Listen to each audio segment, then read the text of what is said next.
Before all the drama and the so-called East Coast versus West Coast beef, Suge Knight and Puff Daddy actually had a good relationship. Suge even let Puff and Biggie sample tracks off The Chronic for Biggie's Ready to Die. There was mutual respect in the beginning, but that started to fade around March or April of 1995 when Suge wanted Biggie to perform at his Vegas club, Club 662. Puff wanted the door money, and that rubbed Suge the wrong way. It wasn't a full-blown issue yet, but it left a bad taste in the air.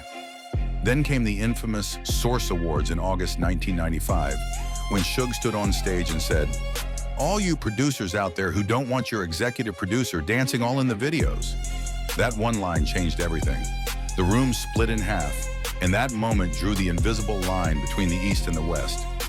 From that day on, it wasn't just competition, it was tension that would grow into something dangerous. When Tupac got out of prison in October 1995, Suge Knight was the one who bailed him out and signed him to death row. Pac felt like Suge had saved him, and in return, he rode for Suge. But that also meant he took on death row's enemies too.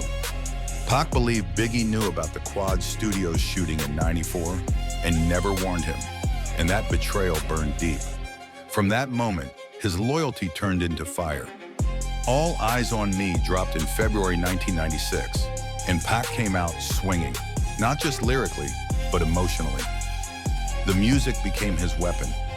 Death Row stood behind him with guys like Daz, Corrupt, Danny Boy, Dre, and Snoop all taking on his fight. But not everyone at Death Row wanted war. Some felt things were getting too real, especially when Hit 'Em Up came out. That record wasn't just a diss track, it was a declaration. Pac wasn't just talking about rap beef anymore. He was calling out everyone he felt betrayed him, and that energy spilled out into real life. There were incidents at the Soul Train Awards, MTV events, and street altercations that kept the tension boiling. Death Row was living in that war zone every day, and Pac was at the center of it all.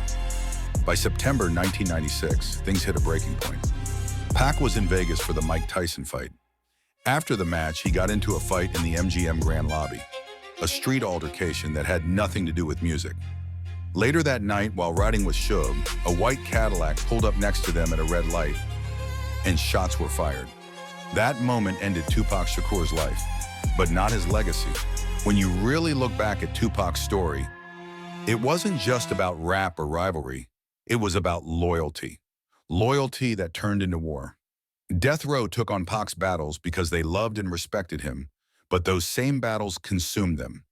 Tupac's story shows what happens when pain meets power. It can build a legend, but it can also end one too soon.